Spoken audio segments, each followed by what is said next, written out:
Buongiorno da Renzo Micheletto e ben ritrovati con questo nuovo approfondimento di Radio Veneto Agricoltura.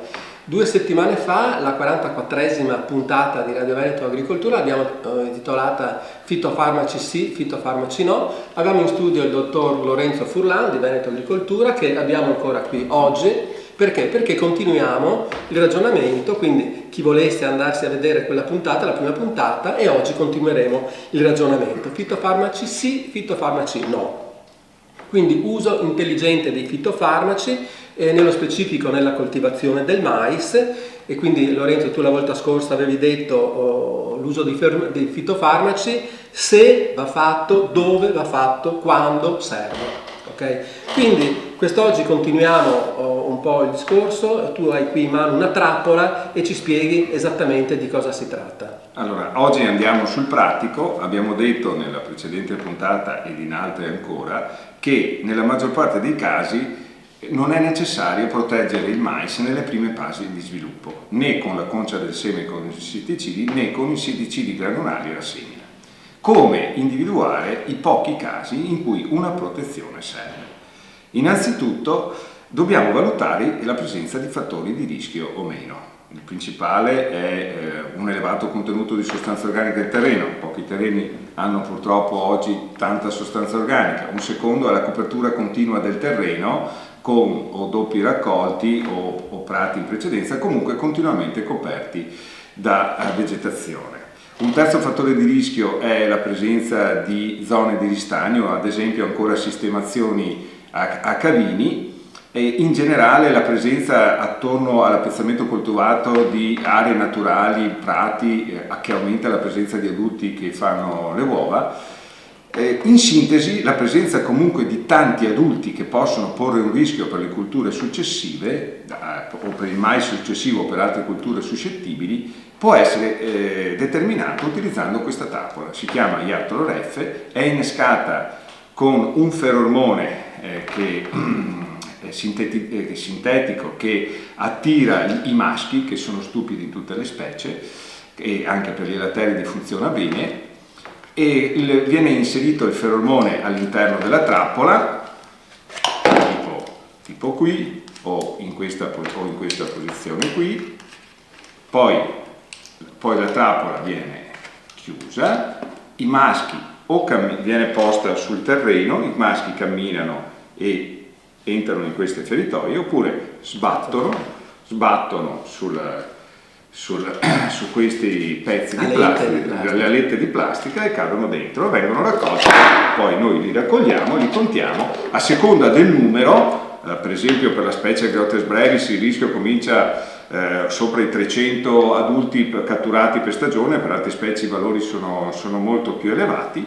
Abbiamo una indicazione importante per capire se nel futuro in quell'appezzamento, se semino mais o altra coltura suscettibile, può esserci un rischio di danno da parte di elatteridi. Quindi, valutando i fattori di rischio, che voi potete vedere anche in sovraimpressione, oppure avendo i dati delle catture delle trappole Iatro-Ref, io posso determinare se in quell'appezzamento ci sarà un rischio di danno.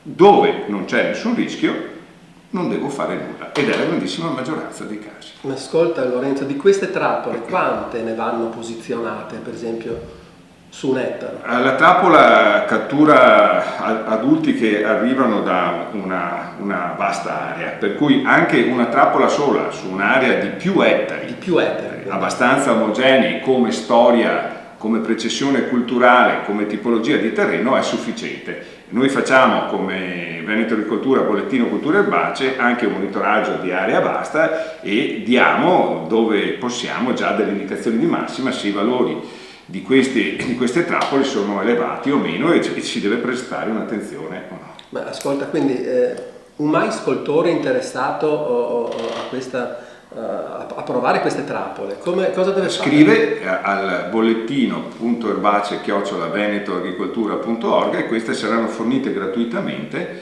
con tutte le istruzioni per l'uso.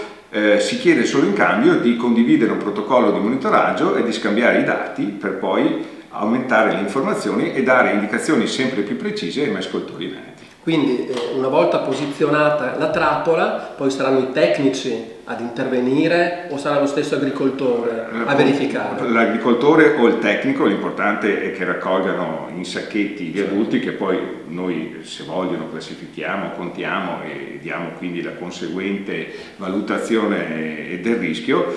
La trappola comunque è facilissima da usare, si monta in 3 minuti. Diciamo che una trappola per monitorare le 3 specie principali che abbiamo nel Veneto richiede 3-4 ore all'anno per essere gestita, quindi un tempo assolutamente ragionevole. Certo. Ed è un'informazione tra le tante che deve avere l'agricoltore per fare le sue valutazioni e per fare la difesa integrata. Che quindi ricapitoliamo, una volta raccolti gli insetti che sono stati catturati, cos'è che ci dice questo dato?